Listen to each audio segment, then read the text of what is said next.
ماشاءاللہ لا حول ولا قوة الا باللہ العلی العظیم اعوذ باللہ من الشیطان الرجیم بسم اللہ الرحمن الرحیم الحمد للہ الذی کان موجودا قبل حدوث الاشیاء ویبقى بعد فناء الاشیاء تفرد بالاولیت والقدم فبصم كل شيء أعلاه بالفناء والعدم والحمد لله كلما وقف ليل ومسك والحمد لله كلما لاح نجم وخفق والحمد لله كلما غير المفقود الإنعام ولا مكافأ الإفضال الصلاة والسلام على سيدنا ونبينا وشفيع ذنوبنا وطبيب قلوبنا سيد العرب والعجم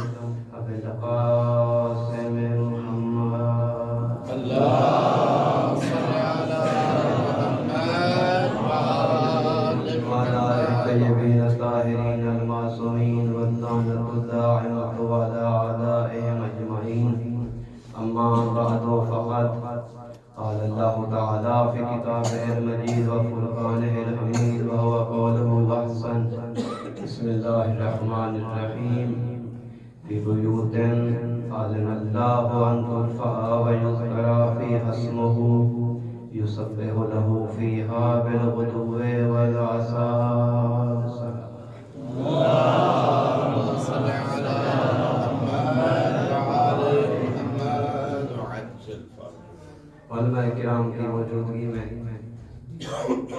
علماء کرام سے اجازت لے کے چند دقیقے آپ کی زحمات آپ کو ذکر محمد وآل محمد کے چند جملے آپ کی خدمت میں پیش کرنے ہیں صلوات کا سہارا دے کے مجھے اجازت دیں گے تاکہ میں بیان شروع کر سکوں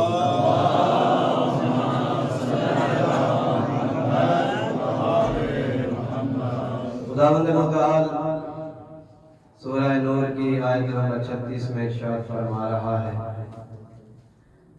کہ اللہ نے اجازت دی ہے کہ کچھ گھروں کو روئے زمین پہ بلند کر دیا جائے. کون سے گھر ہیں جن کو اللہ نے اجازت دی ہے کہ ان گھروں کو بلند کیا جائے, ان کی عزت و تکریم کی جائے؟ وہ گھر ہیں جن میں دو وصف پائی جاتی ہوں. پہلی وصف ان کی یہ ہے کہ ان گھروں میں ذکر خدا ہوتا ہو. دوسری وصف یہ ہے کہ ان گھروں میں تسبیح خدا ہوتی ہے. جن گھروں میں ذکر خدا ہوتا ہو اور تسبیح خدا ہوتی ہو, یہ اذن ہے بارے تعالیٰ کی طرف سے کہ ان گھروں کو روئے زمین پہ بلند کیا جائے.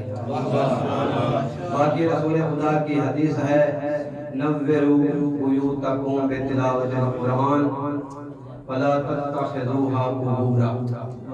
اپنے گھروں کو منور کرو, معطر کرو, قرآن کی تلاوت کے ساتھ اپنے گھروں کو منور کرو. ان کو قرآن کی تلاوت ترک کر کے قبریں مت بناؤ.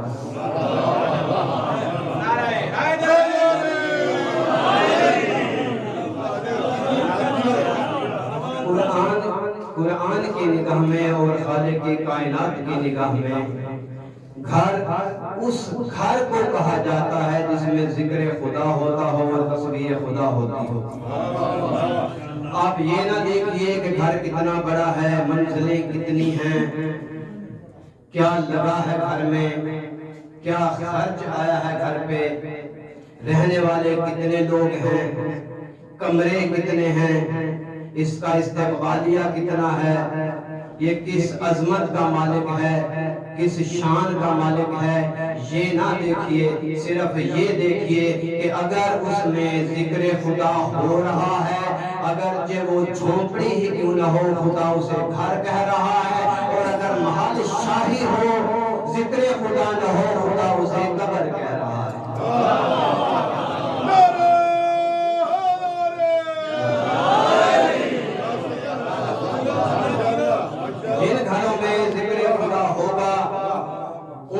خدا گھر کہتا ہے جن میں ذکر خدا نہ ہو، چاہے جتنا بلند کیوں نہ ہو، جتنا بڑا کیوں نہ ہو، ذکر خدا نہ ہو تو ایسے سمجھیے کہ قبرستان ہے لیکن اس میں رہنے والے لوگ مردہ ہیں، زندہ کی شکل میں رہ رہے ہیں۔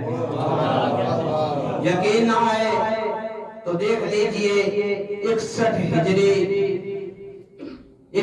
ہجری محرم کا چاند نظر آیا۔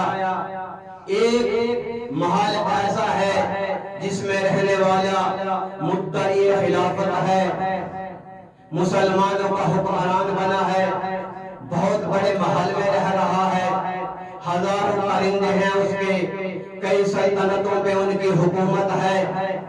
وہاں ایک شخص ہے جو رہ رہا ہے، محل بہت بڑا ہے، اس کو قصر الامارہ کہہ دیجئے، قصر سلطان کہہ دیجئے، جو نام دینا چاہیے دیجئے۔ ایک یہ ایک دوسری ہستی کو دیکھیے، مدینہ سے چلے، شہر کو چھوڑا، مکہ تشریف لائے، مکہ میں بیت اللہ کو چھوڑا، جنگل بیاباں میں آئے، صحرا میں خیمے لگا کے دنیا والوں کو بتا دیا کہ وہاں ذکر خدا نہیں ہے، یہاں ذکر خدا ہے۔ اب خدا نے کہا فاذکرونی اذکرکم، میرا ذکر تم کرتے جاؤ، تمہارا ذکر میں کرتا جاؤں گا۔ اب حسین نے خیمے لگائے صحرا میں، خیمے لگائے، بلڈنگ نہیں بنائی، کوئی عمارت تعمیر نہیں کی۔ دیکھ لیجئے جہاں پہ ذکر خدا سے غافل رہ رہے تھے، وہاں آج تک لعنت برس رہی ہے۔ حسین نے کپڑوں کے خیمے لگا کے اتنی رونق بخشی اس زمین کو کہ آج تک 61 ہجری سے لے کے آج تک ان خیموں پہ فرشتوں کی آمد و رفت ہے۔ ایک گروہ جا رہا ہوتا ہے، دوسرا آ رہا ہوتا ہے، آنے والا جانے والے سے پوچھتا ہے جو خوشبو لے کے آئے ہو، جو خوشبو لے کے جا رہے ہو، ایسی خوشبو ہم نے عرش پہ بھی نہ دیکھی، یہ خوشبو کہاں سے ملی؟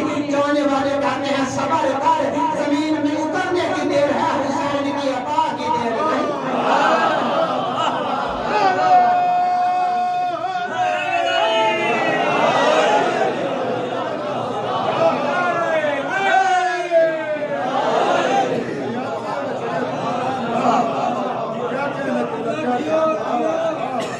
ذکر الہی اگر خیمے میں بھی ہو تو خدا اس خیمے کو، اس کپڑے کے بنے ہوئے خیمے کو شرف یہ بخشتا ہے کہ قیامت تک اب فرشتوں کی صفیں لگی رہیں گی، فرشتوں کے گروہ آتے رہیں گے۔ یہ وہی زمین ہے کربلا کی کہ جس میں ہر فرشتہ صرف ایک بار آیا، دوسری باری کا انتظار ابھی تک کر رہا ہے۔ خدا نے عظمت بخشی ہے یہ۔ اب گھروں میں ذکر خدا ہو تو ان کو گھر کہا جاتا ہے۔ گھروں کی تعظیم اور تقریب جو ہوا کرتی ہے وہ گھر میں رہنے والوں کی وجہ سے ہوتی ہے۔ اگر اس میں گھر میں رہنے والے ایسے ہیں جو ذکر خدا کرتے ہیں، خدا کے محبوب ہیں، خدا کے پسندیدہ ہیں، تو گھر کا احترام ہوگا، گھر کی تقریم ہوگی، تعظیم ہوگی۔ اگر گھر میں رہنے والے ایسے ہیں کہ جو خدا کی بارگاہ میں ملعون ہیں، مغضوب علیہم ہیں، تو گھروں کی کوئی تقریم نہیں ہوگی۔ ایک دوسرا مسئلہ یہ ہے کہ خداوند متعال انسانوں کو اپنے ذکر کی طرف دعوت دیتا ہے۔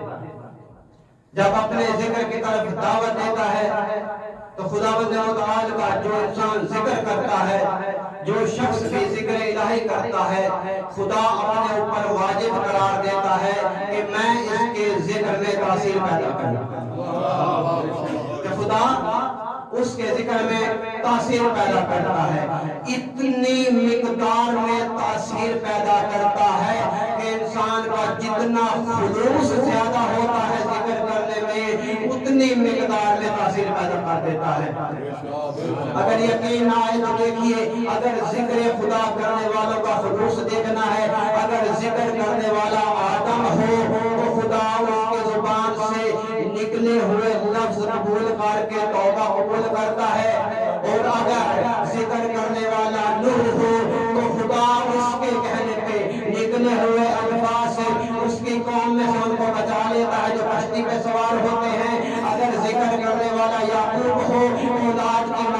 کی دعا کرتا ہے خدا بچوں کو معاف کر دیتا ہے. اگر ذکر کرنے والے کا خلوص یوسف جیسا ہو, بوڑھی کے لیے دعا مانگتا ہے, جوانی ابھر کے آتی ہے, جوانی ابھر کے آتی ہے, عمرہ لمبا ہے, آپ نے پکڑنا نہیں ہے زہرا کا واسطہ, جب تک عمرہ مکمل نہ ہو تھکیے گا نہیں.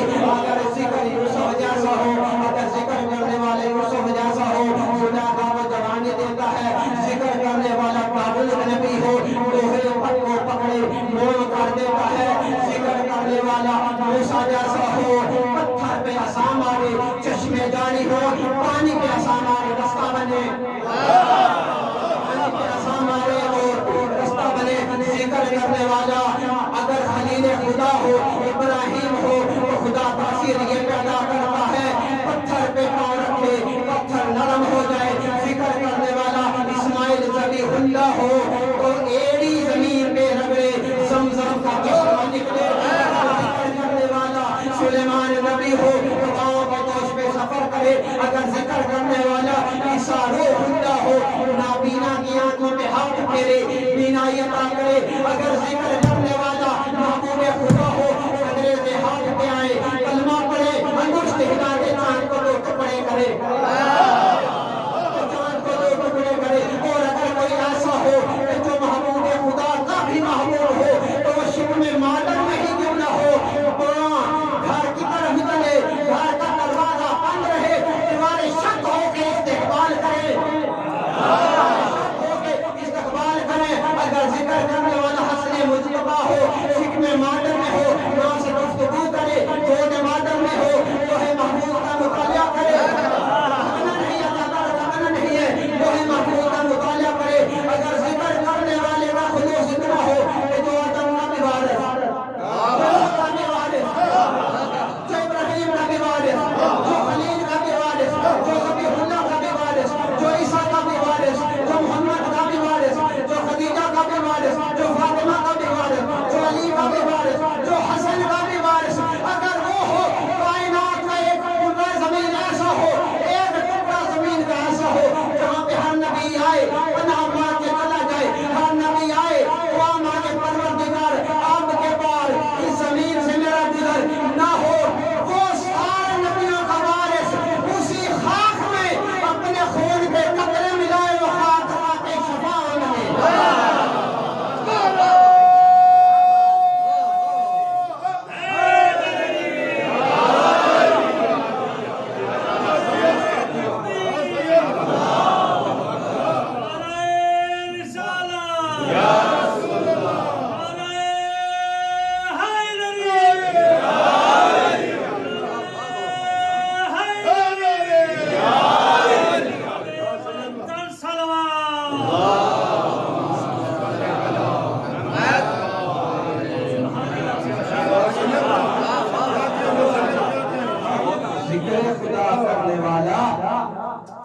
جتنا خلوص پیدا کرے گا خدا اتنی زیادہ تاثیر پیدا کرے گا.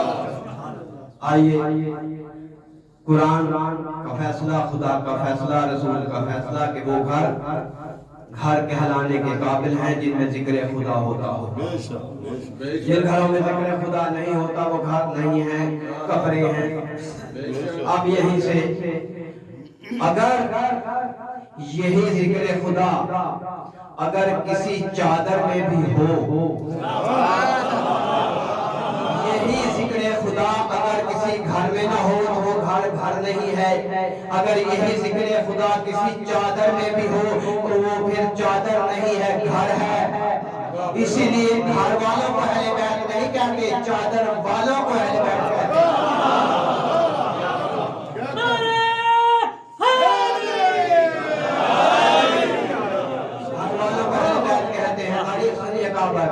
جناب اسماعیل نے, جناب ابراہیم, جناب اسماعیل نے کعبہ کی تعمیر کی. کعبہ کی تعمیر کرنے کے بعد اس مکہ کی زمین میں کعبہ کے ارد گرد جو قبیلہ سب سے پہلے آباد ہوا وہاں پہ آ کے انوار نجف تفسیر علامہ حسین بخجارہ صاحب کی ہے. یہ وہاں سے پڑھ رہا ہوں کہ جو پہلا قبیلہ اس مکہ میں آ کے آباد ہوا وہ قبیلہ تھا جرہم یا بنی جرہم. انہوں نے کعبے کے ارد گرد اپنے گھر بنائے، ان سب نے اپنے گھروں کے دروازے کعبے کی طرف کھولے۔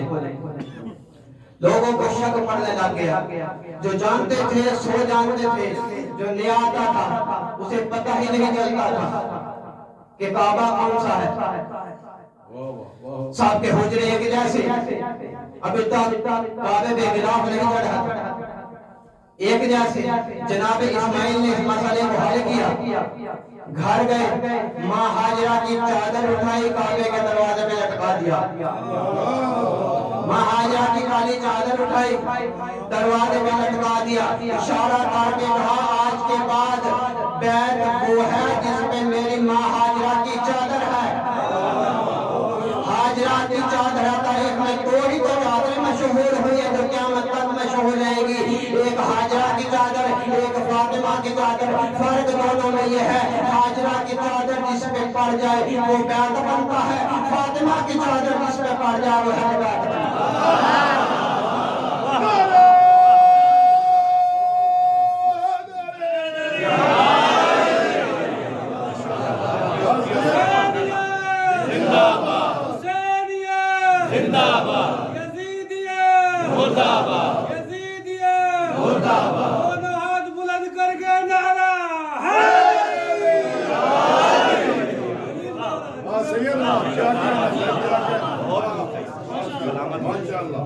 اب آئیے سورہ نور کی آیت کی طرف۔ یہ آیت جب نازل ہوئی کہ ان گھروں کو بلند کر دیا جائے جن گھروں میں ذکر خدا ہوتا ہے، ایک صحابی آ کے پوچھتا ہے یا رسول اللہ ان گھروں سے مراد کون سے گھر ہیں جن کو اللہ بلند کرنے کا حکم دے رہا ہے، جن کی تعظیم کا اللہ حکم دے رہا ہے؟ رسول نے فرمایا ہے یا بیوت الانبیاء، یہ نبیوں کے گھر ہیں، کیونکہ نبیوں کے گھروں میں ذکر الہی ہوتا ہے، تسبیح خدا ہوتی ہے، یہ نبیوں کے گھر ہیں۔ صحابی چپ کر کے چلا گیا، جواب سنا چلا گیا۔ آپ دوسرا کھڑا ہوا جسے شورا نے پہلا قرار دیا تھا۔ یہ ہر تفسیر میں موجود ہے، میزان دیکھ لیجئے، مجمع البیان دیکھ لیجئے، برہان دیکھ لیجئے، بداغ القرآن ترجمہ اور جو حواشی لگائے ہیں شیخ الملت مفسر قرآن علامہ محسن علی نجفی حافظ اللہ نے، انہوں نے بھی یہ روایت لکھی کہ دوسرا کھڑا ہوا جو پہلا تھا اس نے اشارہ کیا بیت علی و بیت فاطمہ کی طرف، کہا یا رسول اللہ نبیوں کے گھر مراد ہے، آیا یہ گھر بھی ان میں سے ہے؟ جیسے ہی اس نے پوچھا یہ گھر بھی ان میں سے ہے، اللہ کے رسول نے فرمایا نعم بل من افاضلھا، نبیوں کے گھروں میں نہیں، نبیوں کے گھروں سے بھی افضل ہے۔ بیت فاطمہ نبیوں کے گھروں سے بھی افضل ہے۔ کیوں افضل ہے؟ کیا یہ ہمارا عقیدہ ہے؟ کیا یہ رسول کا عقیدہ ہے؟ کیا یہ مبالغہ ہے؟ دیکھیے جو رسول ہے اس کے متعلق خداوند تعالی نے ارشاد فرمایا میرا حبیب سب کچھ ہے شاعر نہیں ہے۔ یہ چھوڑ سا مقدمہ سنیے پھر آگے چلتے ہیں۔ میرا حبیب سب کچھ ہے شاعر نہیں ہے۔ سورہ یاسین کی آیت نمبر 69 ہے وما علمنہ الشعر وما ينبغي له ان هو ذکر و قرآن مبین، کہ ہم نے اپنے رسول کو شعر کہنا نہیں سکھایا، ہم نے اپنے رسول کو شعر کی تعلیم نہیں دی، اور شعر کہنا رسول کی شایان شان بھی نہیں ہے۔ کیوں؟ پروردگار شعر کہنا بری چیز ہے، وجہ کیا ہے؟ سرکار ملت جناب علامہ محسن علی نجفی صاحب انہیں کی تفسیر میرے پاس نہیں ہے، کاش ہوتی، لیکن حاشیہ اور ترجمے والا قرآن میرے پاس ہے۔ الکوثر کے چند دوست بیٹھے ہیں، امید ہے کبھی ہدیہ کر دیں گے وہ تفسیر بھی، وہ ہدیہ کریں ان کے لیے بآواز بلند صلوات۔ اللہم صل علی محمد و آل محمد۔ شاعر نہیں ہے. وہ لکھتے ہیں کیوں؟ وہ لکھتے ہیں چونکہ شعر اس وقت تک بنتا نہیں ہے جب تک اس میں مبالغہ نہ ہو. شاعر کا شعر اس وقت تک بنتا نہیں ہے جب تک اس میں مبالغہ نہ ہو. 6 وجوہات لکھی ہیں کہ رسول شاعر کیوں نہیں. ایک وجہ یہ ہے کہ شعر اس وقت تک بنتا نہیں ہے جب تک اس میں مبالغہ نہ ہو. جب تک بڑا شاعر اپنے کالے سیاہ محبوب کو چاند نہ کہہ دے، جب تک شاعر زمانے کے ابو جہل کو علامہ نہ کہہ دے، جب تک شاعر پنجابی میں تشہد پڑھنے والے کو مفسر قرآن نہ کہہ دے، اس وقت تک شعر بنتا نہیں ہے. لہذا مبالغہ یہ ضروری ہے شعر کے لیے. اور جو اللہ کا رسول ہے، اللہ کے رسول نے اس کے متعلق خدا نے اسی آیت میں فرمایا ان ہوا الا ذکر و قرآن مبین. میرے رسول کی زبان سے نکلنے والا ایک ایک لفظ یا تو قرآن بنتا ہے یا ذکر الہی بنتا ہے، یا ذکر الہی بنتا ہے. علامہ صاحب کہتے ہیں چونکہ شعر حقیقت سے دور ہوتا ہے، فریب کے قریب ہوتا ہے. شعر چونکہ حقیقت سے دور ہوتا ہے، فریب کے قریب ہوتا ہے، اس لیے رسول شاعر نہیں ہے. آپ جملہ سنیے، آپ جو لوگ کہتے ہیں یہ تو رسول کی محبت ہوتی تھی، اہل بیت کے فضائل پڑھتے تھے، یہ تو رسول کا اپنا معیار تھا، اپنے لوگوں کے فضائل پڑھتے تھے، دوسروں کے فضائل نہیں پڑھتے تھے. ارے عقل کے اندھے، رسول کی زبان سے جو نکلتا ہے وہ قرآن نکلتا ہے، جو نکلتا ہے وہ ذکر الہی نکلتی ہے. مبالغہ نہیں ہے. آپ اگر رسول نے کسی کو کہا نا کہ اس کی ایک ضربت ثقلین کی عبادت پہ بھاری ہے، مبالغہ نہیں ہے، حقیقت ہے. مبالغہ نہیں ہے، حقیقت ہے. اور اگر کسی کو کہا نا مبالغہ نہیں ہے، حقیقت ہے.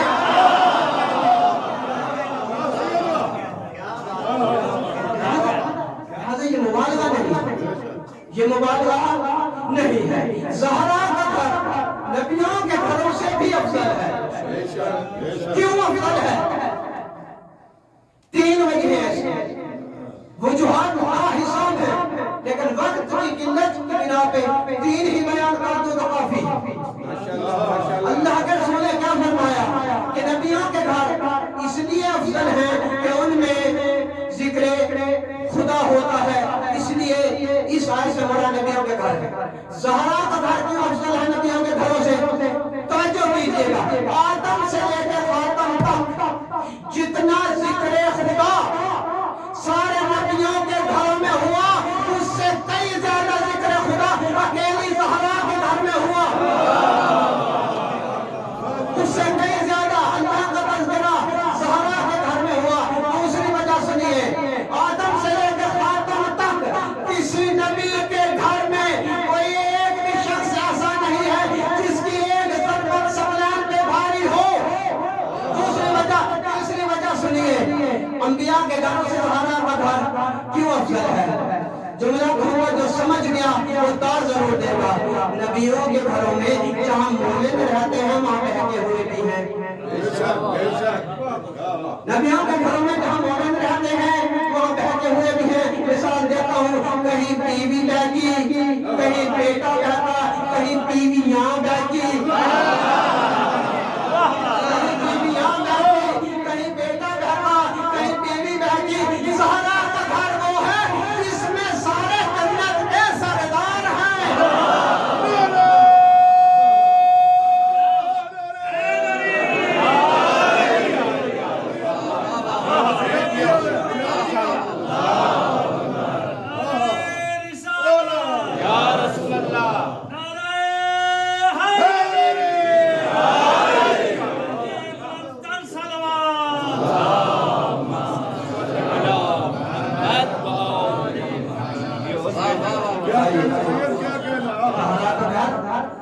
کیوں افضل ہے؟ سب علماء کرام تشریف فرما ہے. گھر میں سب سے پہلے ہوتا ہے دروازہ، پھر ہوتا ہے گھر. دروازہ کیا ہے جناب سیدات؟ اس کے متعلق کا جملہ سنیے. اہل سنت کی ہر کتاب میں، ہمارے اپنے مذہب کی ہر کتاب میں یہ لکھا ہوا ہے کہ اللہ کا رسول آیت تطہیر کے نزول کے بعد 6 ماہ یا 9 ماہ اللہ کا رسول ہر روز صبح کی نماز کے بعد جناب سیدہ کے دروازے پہ آ کے سلام کیا کرتے تھے اور آیت تطہیر کی تلاوت کیا کرتے تھے. 6 ماہ یا 9 ماہ اللہ کا رسول صبح کی نماز کے بعد، یعنی اللہ کے رسول نے اب طریقہ بتلایا ہے کہ در سیدہ پہ آنا کیسے ہے. یہ طریقہ سنیے، اللہ کے رسول صبح کی نماز کے بعد آیا کرتے تھے، یعنی کہ اللہ کے رسول پہلے مسجد جایا کرتے تھے پھر در فاطمہ پہ آیا کرتے تھے. کوئی ہم جیسا طالب علم ہوتا ضرور کہتا یا رسول اللہ پہلے مسجد جاتے ہیں پھر در سیدہ پہ آتے ہیں، پہلے در سیدہ اور در علی پہ آئیے نا تاکہ ہمیں اصول ملے. پہلے امام بارگاہ بعد میں مسجد، پہلے امام بارگاہ بعد میں مسجد، لیکن اللہ کے رسول پہلے مسجد پھر در فاطمہ پھر در علی. کیوں اللہ کے رسول نے طریقہ بتلایا؟ وہ اس لیے کہ جب انسان مسجد جائے گا پہلے وضو کرے گا، پھر مسجد جائے گا، پھر مسجد میں نماز پڑھے گا. جب وضو کرے گا جسم پاک ہوگا، جب نماز پڑھے گا روح پاک ہوگی. جب جسم اور روح دونوں پاک ہوگا پھر جھک جاتا رسول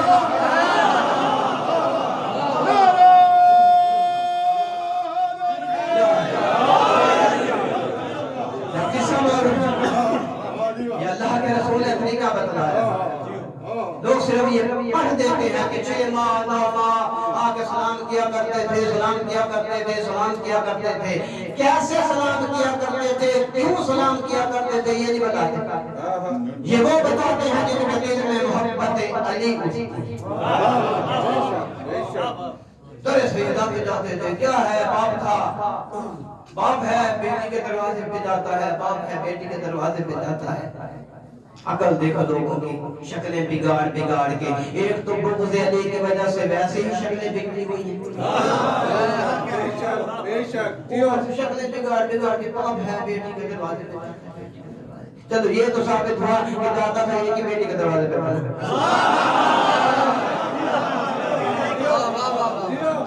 جایا کرتے تھے اللہ کے رسول. اب یہاں پہ ایک مناظرانہ نکتہ ہے کہ جب اللہ کے رسول در سیدہ پہ آیا کرتے تھے صبح کی نماز کے بعد تاکہ بات سے فارغ ہو کے اپنی عبادت سے فارغ ہو کے در سیدہ پہ جب آیا کرتے تھے تو صحابہ کیا کرتے تھے؟ آپ علماء کرام سے ہاتھ جوڑ کے یہ چھوٹا سا سوال ہے کہ جب اللہ کا رسول در سیدہ پہ آیا کرتے تھے تو صحابہ کیا کرتے تھے؟ چلے آپ کی آسانی کے لیے اس سوال کو تھوڑا واضح کر دوں. یہ خیال رہے کہ زمانہ جنگ کا نہیں ہے، زمانہ امن کا ہے. آپ بتائیں صحابہ کیا کرتے تھے؟ ظاہر ہے جہاں پہ شمع ہوگی پروانے ساتھ ہوں گے، جہاں پہ شمع ہوگی پروانے ساتھ ہوں گے. اب اللہ کے رسول نے 6 ماہ یا 9 ماہ صحابہ کو ساتھ لے کر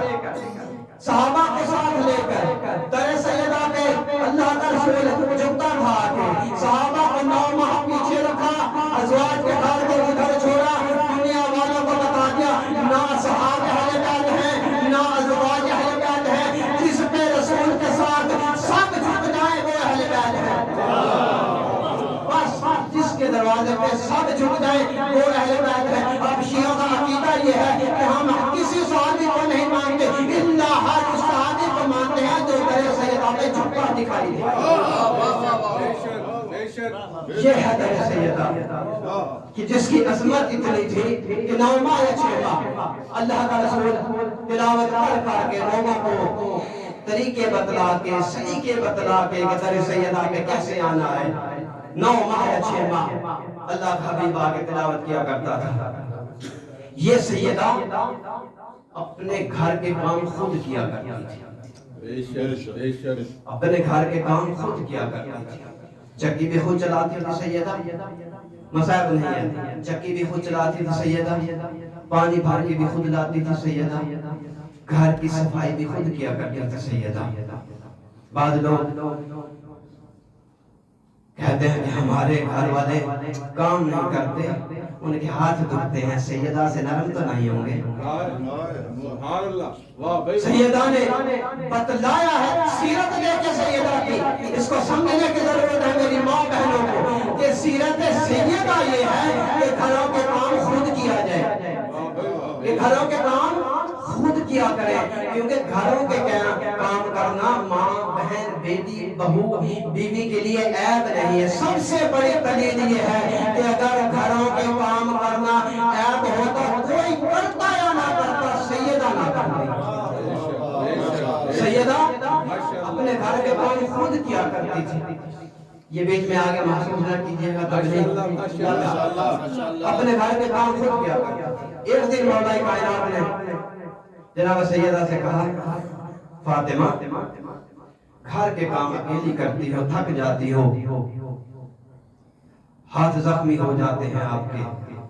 تاریخ میں ہے کہ چکی چلاتے چلاتے سیدہ کے ہاتھوں سے خون نکل آیا کرتا تھا, کہ تھک جاتی ہیں آپ.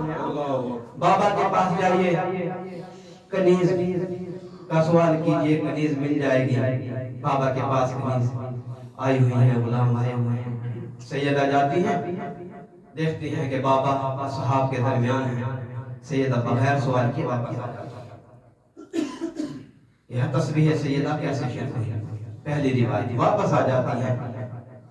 اللہ کے رسول کو اماں عائشہ بتاتی ہیں کہ فاطمہ آئی تھی, بنا پوچھے چلی گئی. اللہ کے رسول اگلے دن زہرا کے گھر تشریف لاتے ہیں. جیسے ہی زہرا کے گھر تشریف لاتے ہیں, دیکھ کے کہتے ہیں میری بیٹی کل آپ میرے پاس آئی تھی, لیکن مجھے صحاب کے درمیان دیکھ کے واپس آ گئی. کچھ کام تھا. زہرا نے بابا کی حیا سے کوئی جملہ نہ کہا, چپ رہی. علی بولے, شوہر ہو گیا ایسا. امیر کائنات بولے, یا رسول اللہ زہرا خود نہیں گئی تھی, میں نے بھیجا تھا. میں نے بھیجا تھا. کیوں بھیجا تھا, وجہ بتائی. اب یہ وجہ سننے سے پہلے میں آپ سب سے ایک سوال کرتا ہوں, اس کا جواب دیجیے گا. بیٹی کا باپ سے مطالبہ کرنا جائز ہے یا ناجائز ہے؟ جائز کام کا باپ سے بیٹی کا مطالبہ کرنا جائز ہے یا ناجائز ہے؟ جائز ہے. سیدہ نے پھر بھی نہ کیا. کیوں سیدہ نے پھر بھی نہ کیا؟ قیامت تک کے لیے جواب دے کے گئی ہے دنیا کو کہ جو بیٹی خاتم الانبیاء سید المرسلین جیسے باپ سے شاید مطالبہ بھی نہ کرے, وہ دربار میں بابا کے کمیوں سے میراث کا غلط دعویٰ نہیں کر سکتی. وہ میراث کا غلط دعویٰ نہیں کر سکتی. یا سنا اس لیے آئی تھی. اللہ کے رسول نے ارشاد فرمایا, زہرا کیا میں تمہیں ایسی چیز نہ دے دوں کہ جو دنیا و آخرت میں تیرے کام آئے. اب دیکھیے یہاں پہ معرفت سیدہ اور معرفت رسول خدا, دیکھیے ایک دوسرے کی معرفت کیسے ہے باپ اور بیٹی کو. میں یہاں بیٹھا ہوں, قسمت ہے میری میں یہاں بیٹھا ہوں, آپ علماء کرام ہیں. آپ میں سے کوئی مجھے کہتا ہے مولانا 5000 چاہیے, مانگے کوئی نہ ہے نہیں میرے پاس. مثال دے رہا ہوں تو کہے, اور میں کہوں مولانا سورہ واقعہ پڑھ لیجئے, کہ مولانا میں نے 5000 مانگا, سورہ واقعہ پڑھ لیجئے. یہ تو مجھے بھی پتا ہے سورہ واقعہ پڑھی جاتی ہے. کیوں, ہم دنیاوی ہیں نا. جناب سیدہ نے کہا اللہ کے رسول سے میں راضی ہوں, اللہ سے بھی راضی ہوں, جو دیں گے. کیوں جملہ سنیے, کیوں سیدہ نے نہیں کہا کہ بابا میں نے کنیز مانگی تھی, آپ مجھے ذکر الہی دے رہے ہیں. اللہ کا رسول جانتا تھا کہ زہرا اور خون زہرا مادی غذا کے بغیر تو رہ سکتے ہیں, ذکر الہی کے بغیر نہیں رہ سکتے. اور اگر اس کی اب بھی سمجھ نہیں آئی, دلیل بھی اس کی یہ ہے کہ ظالموں نے حسین کا سر تن سے جدا کر کے نوکے نیزوں کے بلند کر دیا, ذکر خدا نہ چھڑوا سکے. ذکر خدا نہ چھڑوا سکے. اللہ کے رسول نے تعلیم دی کہ 34 مرتبہ اللہ اکبر 33 مرتبہ الحمدللہ، 33 مرتبہ سبحان اللہ پڑھا کریں سیدہ۔ جناب سیدہ نے یہ تسبیح ایسی یاد کی، امیر کائنات فرماتے ہیں کہ جب سے اللہ کے رسول نے یہ تسبیح سیدہ کو تعلیم دی ہے، علی نے کبھی پڑھنا نہیں چھوڑی۔ کسی صحابی نے کہہ دیا یا علی جنگ صفین میں بھی نہیں چھوڑی، مولا نے فرمایا مجھے اللہ کی قسم ہے جنگ صفین میں بھی نہیں چھوڑی۔ کیوں نہیں چھوڑی؟ مولا نے فرمایا جو تسبیح پڑھ کے جنگ لڑتا ہے وہ ہارتا نہیں ہے، وہ ہارتا نہیں ہے۔ مولا فرماتا ہے جو تسبیح پڑھ کے جنگ کرتا ہے وہ ہارتا نہیں ہے۔ دوسری اس کی خاصیت کیا ہے؟ جو تسبیح سیدہ پڑھتا ہے وہ بولتے نہیں ہوتا، وہ بولتے نہیں ہوتا۔ کیوں نہیں ہوتا؟ علماء کرام اس کی وجہ لکھتے ہیں کہ تسبیح جو پڑھتا ہے تسبیح سیدہ وہ بولتے نہیں ہوتا۔ کیوں؟ کیونکہ جو تسبیح خاک شفا سے بنی ہوتی ہے، جب تسبیح اس کے ہاتھوں میں آتی ہے اس کو خوشبو محسوس ہوتی ہے، یہ شہید کے خون سے بنی ہوئی ہے، وہ خوشبو اس کو شہادت کی طرف مائل کرتی ہے۔ جو شہید ہونے کے لیے اپنا تن من حاضر کر دے وہ بولتے نہیں ہوتا، وہ بولتے نہیں ہو سکتا۔ یہ تسبیح سیدہ نے ایسے بنائی کہ پہلی مرتبہ یہ تسبیح سن کے سیدہ نے دھاگا لیا، دھاگے پہ 100 گرہ بنائی۔ اس وقت تک دھاگے کی تسبیح چلی۔ جنگ احد میں جناب امیر حمزہ شہید ہو گئے۔ جناب سیدہ امیر حمزہ کی قبر پہ آتی ہیں، اس قبر سے مٹی کو اٹھاتی ہیں۔ اب دیکھیے فرق محمد و آل محمد میں کیا ہے۔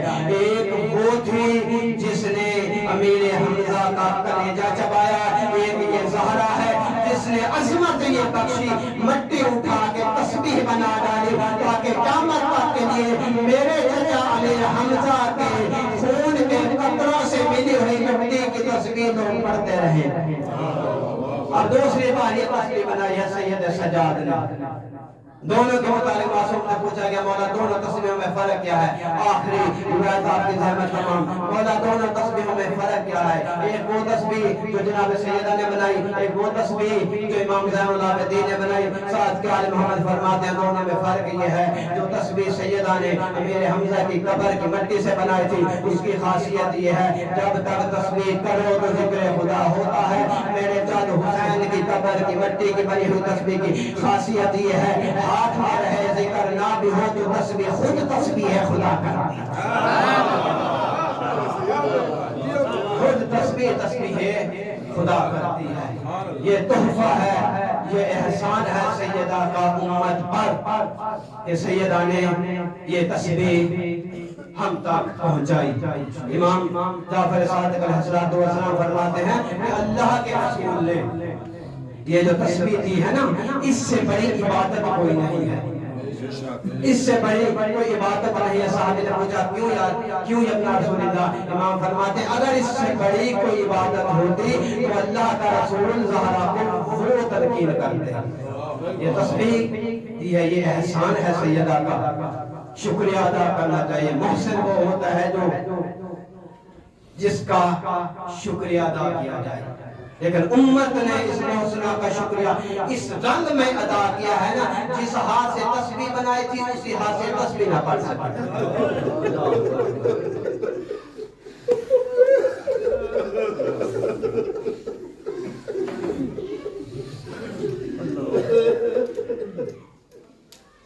اجرکم علی اللہ، سوائے بغیر حسین کے کوئی کام نہ دیکھیں۔ آج شہادت کی رات ہے، وقت زیادہ ہو جائے تو مجھے معاف کرنا۔ آج شہادت اس کی ہے جس نے علی سے وصیت کی تھی یا علی نصف لیل کے بعد میرا جنازہ اٹھانا۔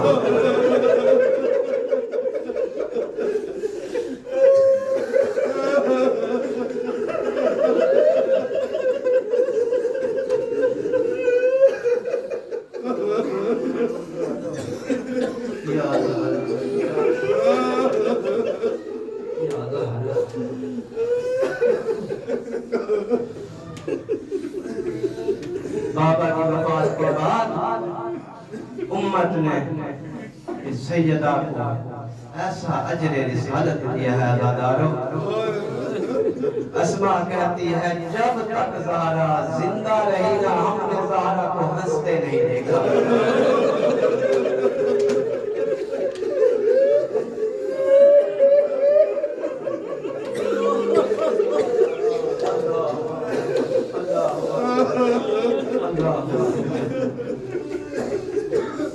سارا دن زہرا پیشانی پہ پٹی باندھے رکھتی تھی، کمر جھکی ہوئی ہاتھ رکھنے ہوا کرتا تھا. بابا کو یاد کیا کرتی تھی. اسما کہتی ہے کبھی کبھی ہمیں محسوس ہوتا کہ آج زہرا کا آخری دن ہے. اسما کہتی ہے ایک دفعہ زہرا نے عجیب خواہش کی، مجھے آواز دے کے کہتی ہے اسما میری اولاد کو بلا، میری اولاد کو بلا. اسما کہتی ہے میں نے اولاد کو اکٹھا کیا، حسنین کو اپنے پاس بٹھایا، زینب و کلثوم کو سامنے بٹھایا. حسرت دیکھیے ماں کی ممتا دیکھیے کیسی ہے، کبھی حسن کو دیکھتی ہے، کبھی حسین کو دیکھتی ہے، کبھی زینب و کلثوم کو دیکھتی ہے. اسما کہتی ہے میں دیکھتی رہی یا زہرا نے جلدی کے ساتھ حسن کو سینے سے لگایا، بوسہ دیا، حسین کو اٹھا کے گردن پہ بوسہ دیا، حسین کو اٹھا کے ماں نے گردن پہ بوسہ دیا. میں نے کہا بنت پیغمبر حسن کے سینے پہ بوسہ، حسین کی گردن پہ بوسہ بجا دیا ہے. فاطمہ کہتی ہے اسما اجرکم اللہ، اجرکم اللہ. فاطمہ کہتی ہے اسما ایک دن میرے بابا نے دونوں بچوں کو اٹھایا تھا، حسن کے سینے کو اپنے سینے سے لگایا تھا، حسین کی گردن پہ بوسہ دیا تھا. میں نے بھی یہی پوچھا تھا بابا یہ ایسے کیوں کیا؟ لوگ فرماتے ہیں زہرا میرے دونوں بچوں پہ اتنا ظلم ہوگا کہ اس کے جنازے پہ تیر ہوں گے، اس کے گلے پہ خنجر چلے. اللہ اکبر، اللہ اکبر. حسرت کے ساتھ بچوں کو دیکھ لیا کرتی تھی. کبھی زینب کو دیکھتی تو رو دیتی، کبھی ام کلثوم کو دیکھتی تو رو دیتی، کبھی حسنین کو دیکھتی تو رو دیتی. عزیزانو محمد و آل محمد کا یہ وطیرہ رہا ہے سیدہ کی شہادت کے بعد کہ کسی معصوم کے سامنے بھی نا اگر فاطمہ کا نام آیا ہے تو آنکھوں سے آنسو جاری ہوئے، آنکھوں سے آنسو جاری ہوئے ہیں. ایک صحابی ہے امام جعفر صادق کا نام سکرنی ہے، حوصلے سے یہ روایت سنیے گا عزیزانو، نام اس کا سکرنی ہے. امام صادق آل محمد کے پاس آ کے کہتا ہے یا ابن رسول اللہ اللہ نے مجھے بیٹی دی ہے، نام میں نے فاطمہ رکھا ہے، نام میں نے فاطمہ رکھا ہے. صحابی کہتا ہے میں نے امام کو کہا کہ میں نے اپنی بیٹی کا نام فاطمہ رکھا ہے. دو دفعہ ٹھنڈی راہ مار کے والا یہ والا جب آتے ہی پیشانی پہ ہاتھ رکھ کے بیٹھ گئے اور رونے لگے. رو کے وہ جملہ کہا آزادار، یہ جملہ صرف سکونی کے لیے نہیں تھا، ہر اس شخص کے لیے ہے جس کے گھر میں بیٹی ہے نام فاطمہ ہے. امام فرماتے ہیں سکونی اذا سمیتها فاطمہ فلا تسبها ولا تدركها. فاطمہ نام رکھتا ہے اور اس سے کبھی سنکوچ نہ کرنا، قالوا بیٹی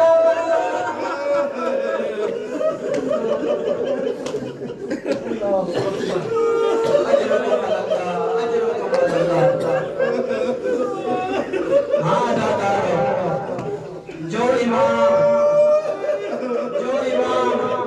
کسی کی بیٹی کا نام فاطمہ ہو اس پہ ضرب برداشت نہیں کرتا. نہ جانے ماں کی ضرب یاد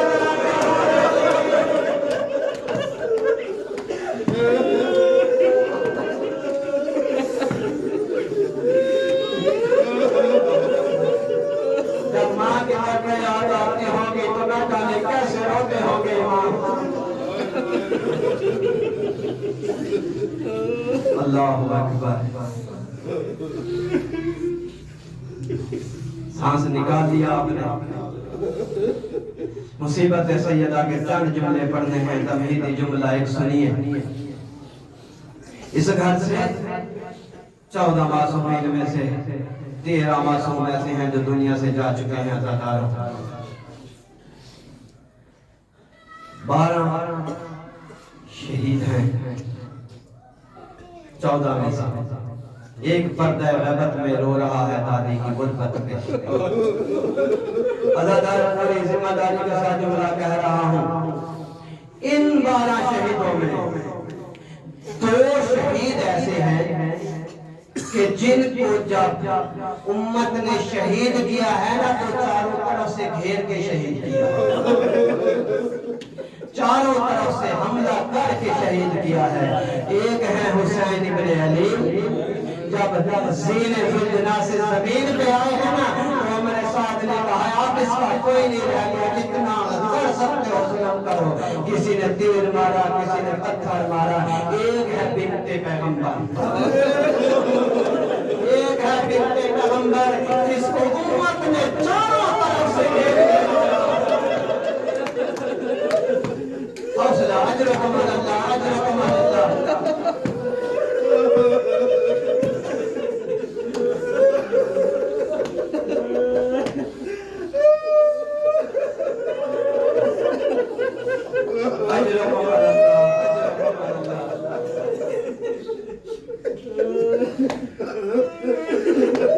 مجھے یقین ہے ہم نہ تھکیں گے جب تک ذکر خدا ذکر سیدہ ہمارے نصیب میں ہے ہم تھکیں گے نہیں تھکنا نہیں ہے سیدنا علی سستان حافظہ اللہ سے کسی نے پوچھا سوال کیا کہ سید ذاکرین خطبہ پڑھتے ہیں کہ جب بھی مجلس ہوتی ہے تو محمد و آل محمد مجلس میں حاضر ہوتے ہیں تو سید نے جواب دیا ہاں ضرور حاضر ہوتے ہیں خصوصاً وہ ضرور حاضر ہوتی ہے جس کے بچوں کا ذکر ہوتا ہے عزادار سال بھر بنت محمد بچوں کا پرسہ لیتی ہے سال میں آتی ہے ایک رات جب بچے ماں کا پرسہ لیتے ہیں آج بچے کا نہیں آج ماں کا پرسہ لینے کوئی مدینہ سے چلا ہوگا کوئی کربلا سے چلا ہوگا کوئی کارمین سے چلا ہوگا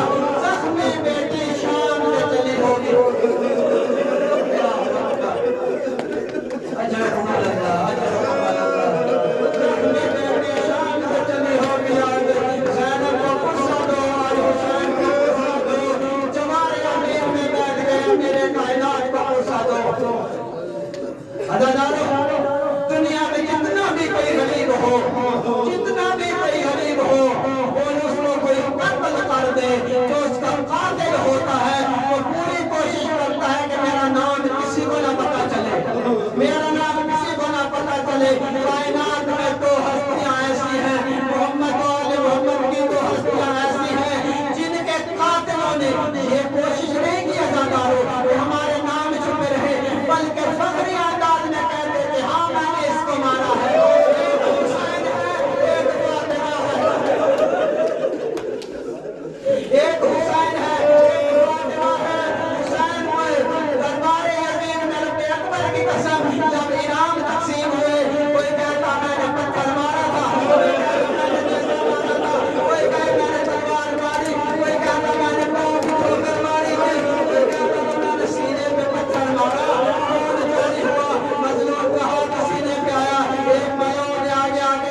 ہمت دینا کہ میں یہ خط پڑھ سکوں.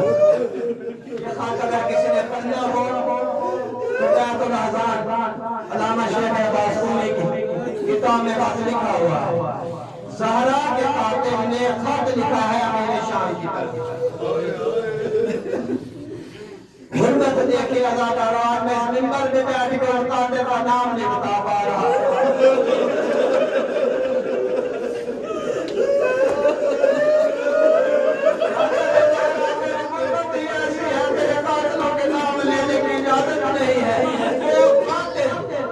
خط لکھتا ہے معاویہ کی طرف. خط کے مضمون سنے گا. خط کا مضمون کیا ہے؟ لکھتا ہے معاویہ جب سب نے فلاں کی بیعت کر لی علی نے بیعت نہ کی میں نے خلیفہ سے اجازت طلب کی. عزادار حوصلے سے خط سننا ہے آپ نے. میں نے خلیفہ سے اجازت طلب کی دربار سے نکلا اور میں نے پکارا ہے لوگوں کو کہ آؤ خلیفہ وقت کی مدد کرو. ہاتھوں میں لکڑیاں اٹھاؤ آگ لے کے در فاطمہ پہ جانا ہے. یہ خط کا مضمون پڑھ رہا ہوں. کہتے ہیں خط لے کے لکڑیاں جمع کر کے ہم در سیدہ پہ آئے. سیدہ کا دروازہ کھلا تھا. جیسے ہی ہمیں آتے دیکھا نا سیدہ نے اٹھ کے دروازہ بند کر دیا. دروازہ بند کر دیا. ہم دروازے پہ پہنچے. قاتل کہتا ہے ظالم کہتے ہیں ہم دروازے پہ پہنچے. ہم نے دروازے پہ پہنچ کے اونچی آواز میں کہا علی کو باہر بھیجو خلیفہ وقت کے آگے بیعت کرے. فضا کی آواز آئی. علی نے قسم اٹھائی ہے جب تک قرآن جمع نہ کر دے اپنی عبایا نماز کے لیے پہنے گا یا قرآن کے لیے پہنے گا.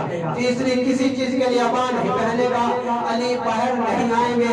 یہ کہتا ہے جب میں نے سنا نا کہ فضا نے کہا کہ علی باہر نہیں آئیں گے میں نے اونچی آواز میں کہا اگر علی باہر نہیں آئیں گے ہم گھر کو جلا دیں گے.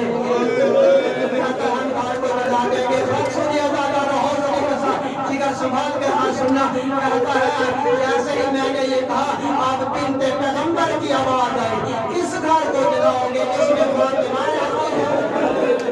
جس میں فاطمہ رہتی ہے. یہ ظالم کہتا ہے میں نے کہا وحید رہتی ہے تو رہے مجھے پرواہ نہیں. کافر پیغمبر نے دروازہ نہ کھولا. فَتَقَّلْتُ الْبَابَ میں نے دروازے کو ٹھوکر ماری. اشارہ کیا فلاں فلاں کی طرف کہ دروازے کو آگ لگا دے. اس نے دروازے کو آگ لگائی. میں نے دروازے کو ٹھوکر ماری. ٹھوکر مارنے سے دروازہ کھلا. سامنے کی بنت پیغمبر جلتا ہوا دروازہ میں نے سیدہ پہ گرایا. دخلت بالبیت جلتا ہوا دروازہ سیدہ کے پہلو پہ گرا کے میں گھر میں داخل ہو گیا. کہتا ہے میں گھر میں داخل ہو گیا. میرا گھر میں داخل ہونے کا یا زہرا کی چیخیں بلند ہوئی. فضا جل دیا میرا محسن شہید ہو گیا. فضا جل دیا میرا محسن شہید ہو گیا. یہ کہتا ہے میرا دل کاش نرم ہو جاتا. ایک دفعہ مجھے محسوس ہوا کہ میرا دل نرم ہو رہا ہے میں گھاٹے پلٹ جاؤں گا. لیکن مجھے بغض علی اور بغض محمد یاد آیا. میں واپس نہ پلٹا. جب محمد کی بیٹی نے دیکھا ہے نا کہ ہم نے علی کو ایسے گرفتار کیا ہے ہاتھ پتے پشت باندھے گلے میں سیاہ رسی ڈالی. اب بنت پیغمبر نے جب دیکھا ہے نا کہ علی کو گرفتار کر لیا ہے دیوار کا سہارا لے کے بیٹھی تھی. دیوار کا سہارا چھوڑ کے میری طرف آئی. جب آئی ہے نا تو اتنا زخمی تھی محمد کی بیٹی کہ آنکھیں نہیں کھل رہی تھی کہ آنکھیں نہیں کھل رہی تھی. اب اللہ سنیے گا بغض علی مجھے یاد آیا. جیسے ہی زہرا کا چہرہ میرے سامنے آیا بس وقت کو سب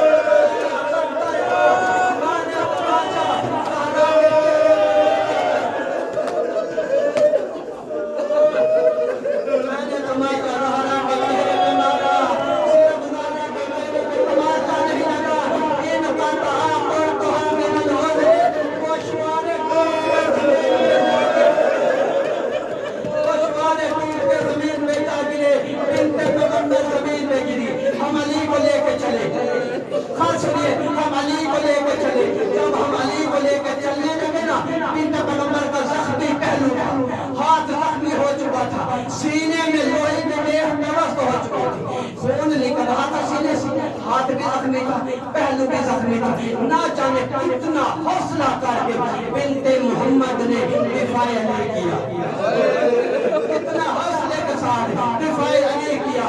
کہتا ہے سیدہ نے اپنا ہاتھ علی کے دامن میں رکھا، علی کے دامن میں جب ہاتھ رکھا نا، میں نے کہا میرا ہاتھ چھوڑ دے. سارا نے کہا جب تک میرے ابن عم کو نہیں چھوڑو گے میں ہاتھ نہیں چھوڑوں گا. کہتا ہے بس یہی دیکھنا تھا. اب نماز سنیے گا، پہلے میں نے کہا ہے دو شہید ایسے ہیں جن کو چاروں طرف سے گھیر کے مارا گیا ہے. یہ روایت ہے کہ جب سیدہ نے علی کے دامن سے ہاتھ نہ چھوڑا، اب روایت سنیے، التفتا الی من حولہ، اس ظالم کے ارد گرد لوگ جمع تھے. اس نے اشارہ کیا کہ اس نے فاطمہ بنانا شروع کرو.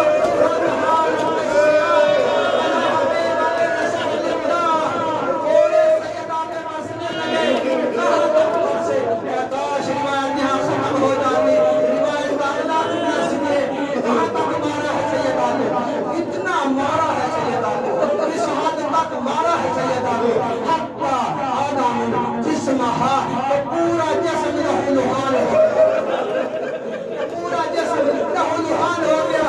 اسی عالم میں سیدہ نے گرفت کمزور نہ کی. امام ملون خمر میں کہتا ہے جب میں نے دیکھا نا کہ اتنی زخموں کے بعد بھی سیدہ نے ہاتھ نہیں چھوڑا، میں نے الفت سے کوڑا لیا، سیدہ نے ہاتھ میں مارا، ہاتھ زخمی ہو کے زمین پہ گری. اب آخری روایت آپ کی زحمت تمام. یہ اتنا مجمع ہے، اس مجمع میں اگر کوئی زخمی ہو کے گر جائے نا، اگر کوئی زخمی ہو کے گر جائے، کوئی پانی لے کے آئے گا، کوئی دودھ لے کے آئے گا، کوئی شربت لے کے آئے گا. الحجون علی بیعت فاطمہ کی روایت کہ سیدہ زخمی ہو کر صحابہ کے درمیان گری، صحابہ کے درمیان گری. حسنین دیکھتے رہے، بچیاں دیکھتی رہی، ام ایمن فضا دیکھتی رہی. علی کے گلے میں تھی رسی، ہاتھ باندھے ہوئے تھے، علی کر کچھ نہیں سکتے تھے. زخمی ہو کے بنت پیغمبر صحابہ کے درمیان میں گری. روایت سنیے گا، نہ کوئی پانی لے کے